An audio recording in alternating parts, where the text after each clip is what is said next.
There is something nobody tells us when we start out as data analysts. You can have your perfect analysis where you have cleaned your data, you have your clear insights, and even an obvious recommendation, and you still find out that it still doesn't go the data way. This is because businesses make decisions not on data alone, but on certain mix of factors, some of which are still data, gut feel, and politics. It will be in our best interest to understand this to remain useful as a very good data analyst. In our previous video, we talked about the people behind the data.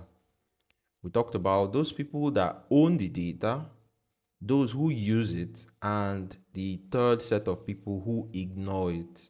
Today, we are going to talk about how even when the right people having the right data still do not guarantee the fact that they will make decisions based off the numbers. Let's talk about the three factors that help shape decisions in FMCG businesses. The first is data. We have our numbers, our market trends, our forecasts, our inventory levels, and we also have some other performance matrices. The second is gut feeling. It comes with experience, instinct, and recognition of patterns over years because we've built in a certain market. That's why you kind of like find out that certain rule require certain level of experience. The third is politics. Yes, relationship, incentives, accountability are different ways we reach out to people. None of these factor is automatically wrong.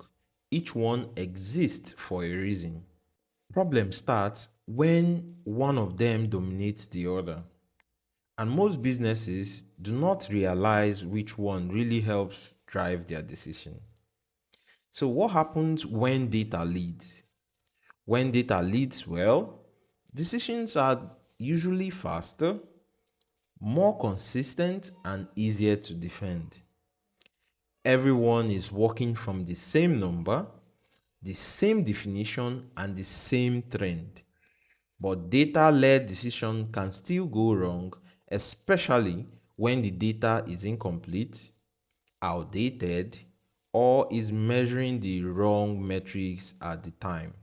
I have seen forecasts built on years of historical data completely miss a change in customer behavior.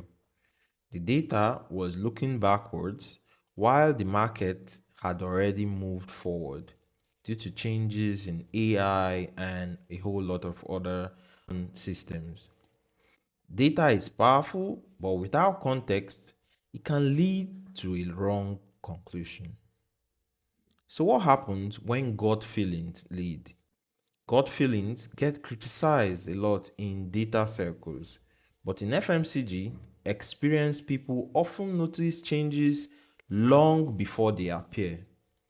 A regional sales manager who has over 15 years of experience in market may sense that a competitor's product is gaining more traction weeks even before it starts showing in our numbers. A factory manager may know just the sound of a machine that something is wrong. The issue is not that gut feel is useless. The issue is that gut feel is difficult to scale and it is difficult to challenge.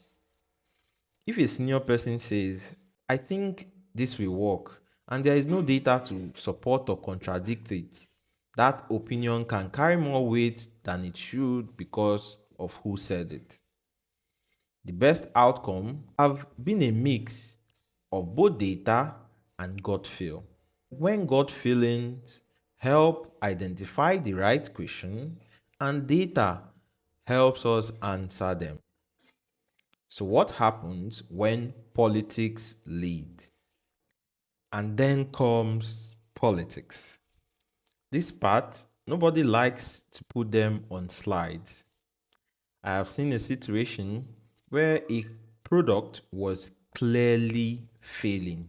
That product was unproductive, it was not profitable. But the product was tied to a major customer relationship. So the decision from management was to keep supporting that product. This is sometimes about protecting relationship, managing morale, or taking a long-term business view that data might not be able to capture. But if you are an analyst, you do not understand these dynamics, you will constantly wonder why your obvious recommendations were ignored. Once you understand it, you stop taking it personally. Start learning how to present analysis in a way that reflects the full business picture. So, what does this mean for you and I as data analysts? First, it means that our analysis is one part or one input to the decision making process, not the final word. This is not seen as a weakness from our work, but it is how organizations function.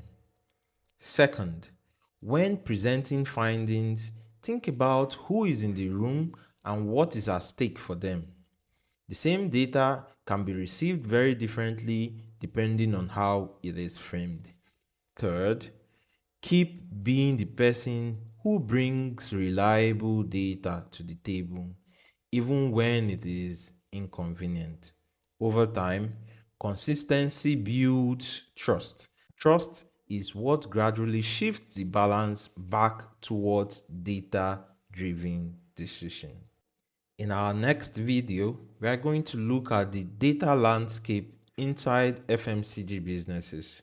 We are going to be looking at the systems, the spreadsheets, and the gaps in between. If this is for you, please share so that someone else might gain this knowledge. I have a question for you.